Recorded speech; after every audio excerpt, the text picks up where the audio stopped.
Hi friends, எல்லோரும் எப்படி இருக்கீங்க? இன்றைக்கி ஒரு சண்டே விலாக் பார்க்கலாம். உங்களுக்கு ஃப்ரீயாக இருக்கிற டைமில் நம்ம வீடியோவை பாருங்கள். இப்போ நம்ம வீடியோக்குள்ளே போயிடலாம்.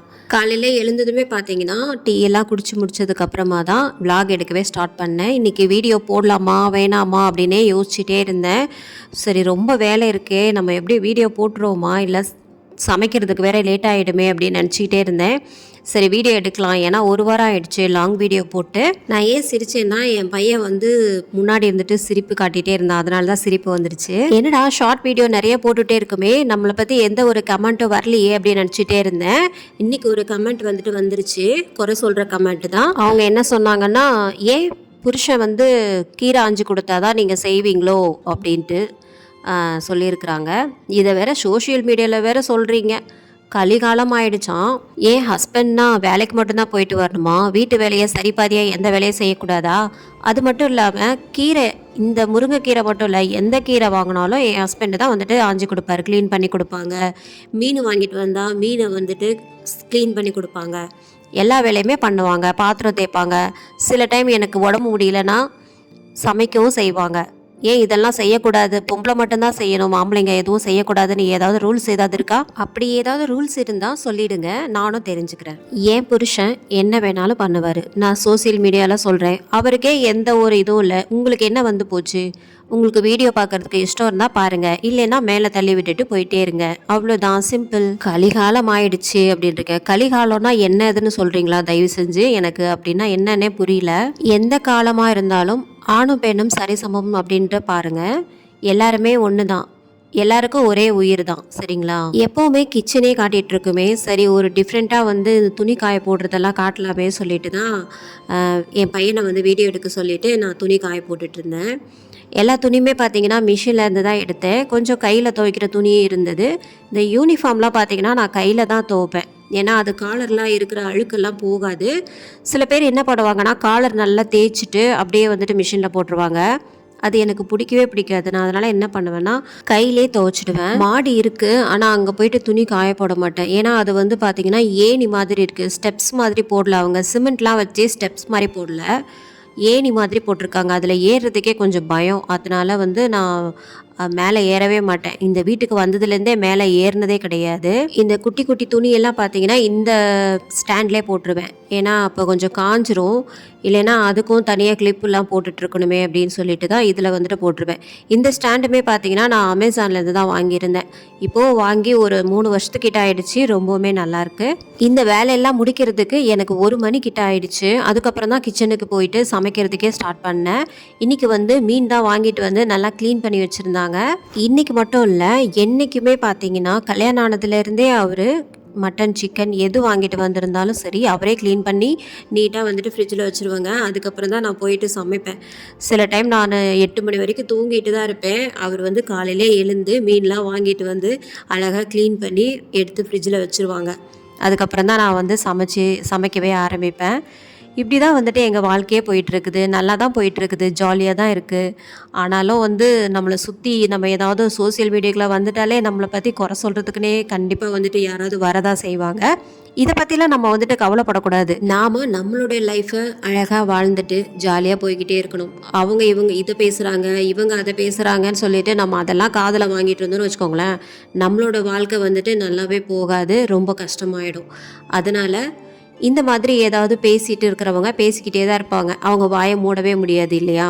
எனக்கு தெரியும் எல்லாருமே இந்த மாதிரி தான் சோஷியல் மீடியாவில் வந்தாலே எல்லாருமே கண்ட விதமாக பேசுவாங்க அப்படின்னு சொல்லிட்டு எனக்கு தெரிஞ்சும் தான் நான் வந்தேன். பரவாயில்ல, நீங்கள் என்னென்ன கமெண்ட் பண்ணுறீங்களோ அதுக்கு எல்லாத்துக்குமே நான் ஆன்சர் பண்ணுவேன். வீட்டில் இஞ்சி பூண்டு பேஸ்ட்டு காலி ஆகிடுச்சு. இனி இஞ்சி உரிச்சிக்கிட்டு லேட் ஆகிடுமே சொல்லிட்டு தான் இதுக்கு மட்டுமே பார்த்தீங்கன்னா தட்டி ரெடி பண்ணிகிட்டு இருந்தேன். கொஞ்சம் ஃப்ரெஷ்ஷாகவே சேர்த்தா நல்லா தான் இருக்கும். நான் மீன் குழம்புக்கு பார்த்தீங்கன்னா இஞ்சி பூண்டு பேஸ்ட் போடவே மாட்டேன். ஏன்னா அது பூண்டு குழம்பு மாதிரி இருக்கும் அப்படின்னு சொல்லிட்டு. இந்த மீன் ஃப்ரை பண்ணுறதுக்கு நான் எப்போவுமே கடையில் வாங்கின மசாலா எதுவுமே சேர்க்க மாட்டேன். நம்ம வீட்டில் அரைச்ச அந்த குழம்பு தூள் இருக்கு இல்லையா, அதுதான் சேர்த்துப்பேன். இந்த மீன் ஃப்ரை பண்ணுறது நான் எப்போவுமே இந்த மாதிரி தான் பண்ணுவேன். இது பண்ணுறதுக்கு நம்ம வீட்டில் அரைச்ச குழம்பு தூள், உப்பு, அப்புறம் இஞ்சி பூண்டு பேஸ்ட்டு, கொஞ்சம் தண்ணி சேர்த்து நல்ல ஒரு பேஸ்ட் மாதிரி பண்ணி வச்சுக்கணும். இப்போ இதை இந்த மீனில் நல்லா அப்ளை பண்ணிவிட்டு நம்ம ஃப்ரிட்ஜில் ஒரு 1/2 hour கூட நல்லா ஊற வச்சுக்கலாம். ஃப்ரிட்ஜில் வைக்கலைனாலும் பரவாயில்ல, நீங்கள் வெளியிலே வச்சு நம்ம ஒரு 1/2 அன் கழித்து நம்ம அப்படியே வந்துட்டு ஃப்ரை பண்ணோம் அப்படின்னா நமக்கு மசாலா வந்துட்டு உதிராமல் சூப்பரான மீன் வந்துட்டு ரெடி ஆகிடும். இப்போ ரீசெண்டாக மாலுக்கு போயிருந்தோம். சரி அங்கே சுடிதார்லாம் சூப்பராக இருக்குதே சொல்லிட்டு எடுத்து கொடுங்க அப்படின்னு சொல்லி கேட்டதுக்கு அதெல்லாம் ஒன்றும் வேண்டாம், என்கிட்ட காசெல்லாம் இல்லை அப்படின்னு சொல்லிட்டாங்க. நான் என்ன சொல்கிறேன்னா, ஒரு 2 மாதத்துக்கு ஒரு தடையாவது ஒரு சுடியோ இல்லை சாரியோ எடுத்து கொடுத்துட்டா நமக்கு வந்து மொத்தமாக எடுக்கணுன்ற அவசியமே கிடையாது. மொத்தமாக தீபாவளி ஷாப்பிங், பொங்கல் ஷாப்பிங்ன்ட்டு பசங்களுக்கு அவருக்கு எடுக்கும்போது கண்டிப்பாக குறைஞ்சது 20,000மாவது வந்துட்டு ஆகிடும். அதனால தான் நான் சொல்லுவேன், சரி வேண்டாம் அந்த மாதிரிலாம் எடுக்க வேண்டாம், எனக்கு அப்பப்போ வந்துட்டு சுடிதார் ஏதாவது எடுத்து கொடுங்க அப்படின்ட்டு. இப்போ வரைக்கும் நான் சொல்லிகிட்டே தான் இருக்கேன், அவர் காதில் வாங்கின மாதிரியே இல்லை.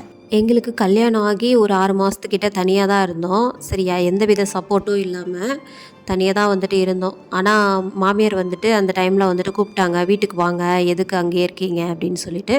அவங்க ஊர் வந்துட்டு விழுப்புரம் தான். சரின்ட்டு போனோம். அங்கே போயிட்டு பார்த்தீங்கன்னா ஒரு 3 மாதம் தான் இருந்தேன். அதுக்குள்ளே பெரிய பிரச்சனையாயிடுச்சு. எனக்கும் எங்கள் மாமியாருக்கும் பார்த்தீங்கன்னா சுத்தமாக செட் ஆகலை. ஏன் சமைக்கவே மாட்டேன்ற அப்படின்னு கேட்டாங்க. நான் எப்படி சமைக்கிறது, இத்தனை பேருக்கு? அவங்க தம்பி ஒருத்தவங்க இருப்பாங்க, இவர், அப்புறம் மாமனார், அத்தை, நான், மொத்தம் 5 பேர். 5 பேருக்கு சத்தியமாக எனக்கு சமைக்கவே தெரியாது. கல்யாணம் ஆகிட்டு 18 வயசுல எனக்கு கல்யாணம் ஆகிடுச்சு. ஆனால் அம்மா வந்து அவ்வளோவா சமையல் கட்டிலே விட மாட்டாங்க. எனக்கு சமைக்கவும் தெரியாது. இவருக்கே பார்த்திங்கன்னா நான் சமைச்சே போடலைன்னா பார்த்துக்கோங்களேன். எனக்கு வந்து சமையல் வந்து யாருமே கற்றுக் கொடுக்கல, நானே தான் சமைக்கிறதுக்கு கற்றுக்கிட்டேன்.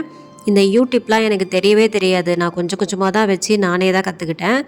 அப்புறம் வந்து சாதம்லாம் நிறையா தடவை பிடிக்க வச்சுருக்கேன். அதாவது அடி பிடிச்சி போயிடும், அதையும் வந்துட்டு சாப்பிடுவோம், ஆனால் வேஸ்ட்டாக போயிடக்கூடாதே அப்படின்னு சொல்லிட்டு நிறையவே கஷ்டப்பட்டிருக்கோம். ஆனால் என்ன தான் இருந்தாலும் மாமியார் தான், அம்மா தான். அவங்க கூட ஒரு 3 மாதம் இருந்தேன் இல்லையா, அந்த 3 மாதத்துலேயே அவங்க கேரக்டர் என்ன எல்லாமே எனக்கு வந்து தெரிஞ்சு போச்சு. அதனால தான் நாங்கள் வந்து தனியாக வந்துட்டோம். இப்போ வரைக்குமே பார்த்திங்கன்னா தனியாக தான் இருக்கோம். எப்போவுமே பார்த்திங்கன்னா மீன் குழம்பு கொஞ்சம் எக்ஸ்ட்ராவே தான் வைப்பேன். ஆனால் இன்றைக்கி வந்து பார்த்திங்கன்னா அவ்வளோவா வைக்கல நான். சரி கம்மியாக தான் வச்சேன். சரி போதும் இது அப்படின்ட்டு. மீன் குழம்பே நாளைக்கும் வைக்கணுமா அப்படின்ட்டு. ஆனால் என்னோடய ஹஸ்பண்ட் வந்துட்டு மீன் குழம்புன்னா 2 நாளைக்கு வச்சாலும் வந்துட்டு அதையே தான் சாப்பிடுவார். இந்த மட்டன் குழம்பு, சிக்கன் குழம்பை விட அவருக்கு இந்த மீன் குழம்பு தான் வந்துட்டு ரொம்பவும் பிடிக்கும். எனக்கு வந்து ஃபஸ்ட்டு ரொம்பவும் சுருட்ட முடியாதான் இருந்தது. சரி அது எனக்கு பிடிக்கவே இல்லை. அது மட்டும் இல்லாமல் எனக்கு பயங்கரமாக முடி கொட்டிகிட்டே இருக்கும். அதனால் என்ன பண்ணேன்னா, நான் பார்லர் போயிட்டு சரி ஸ்ட்ரைட்னிங் பண்ணிக்கலாமே அப்படின்னு சொல்லிட்டு தான் ஸ்ட்ரைட்னிங் வந்துட்டு பண்ணேன். அதுக்கே பார்த்தீங்கன்னா 5,000 6,000 வாங்கிட்டாங்க.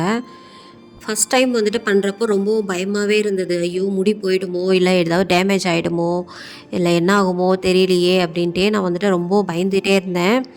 ஆனால் பார்த்தீங்கன்னா இது வந்துட்டு செகண்ட் டைம் நான் வந்துட்டு பண்ணியிருக்கிறது. போன வருஷம் பண்ணேன், அதே மாதிரி இந்த வருஷம் வந்துட்டு பண்ணியிருக்கேன். பரவாயில்ல.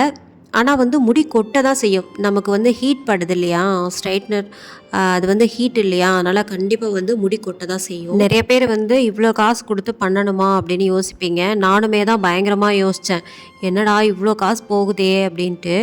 அது மட்டும் இல்லாமல் ரொம்ப லாங்கான முடிக்கெலாம் 8,000 10,000 வாங்குறாங்க அப்படின்னு சொன்னாங்க.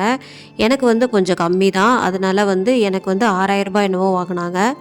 போன வருஷம் பார்த்தீங்கன்னா 5,000 தான் வாங்கினாங்க. ஆனால் இந்த வருஷம் வந்துட்டு அப்படியே 1,000 எக்ஸ்ட்ரா ஆக்கிட்டாங்க.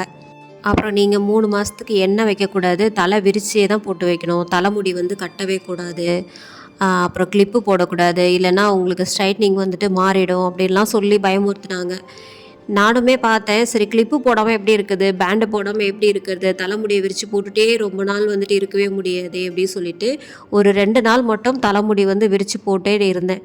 என்னடி பேய் மாதிரி விரித்து போட்டுட்ருக்குற அப்படின்லாம் சொல்லி என் ஹஸ்பண்ட் வந்துட்டு கிண்டல் பண்ணியிருக்காரு. நான் வந்து எப்போவுமே பேசவே மாட்டேன், அமைதியாக தான் இருப்பேன். எனக்கு நினைவு தெரிஞ்சதுலேருந்து நான் ரொம்ப அமைதியாக தான் இருப்பேன். இப்போ தான் ரொம்பவும் பேச ஆரம்பிச்சிட்டேன்னு நினைக்கிறேன். அதுவும் இந்த யூடியூப் சேனல் ஆரம்பித்து தனக்கு தானே பேசுகிறது கொஞ்சம் ஒரு மாதிரியாக தான் இருக்குது. ஆனால் நான் பேசலைனாலும் உங்களுக்கு பார்க்குறதுக்கு இன்ட்ரெஸ்ட்டாக இருக்காது, அதனால தான் பேசிகிட்ருக்கேன். இந்த விளாக் அவ்வளோதான். அடுத்த விளாகில் பார்க்கலாம். பாய்.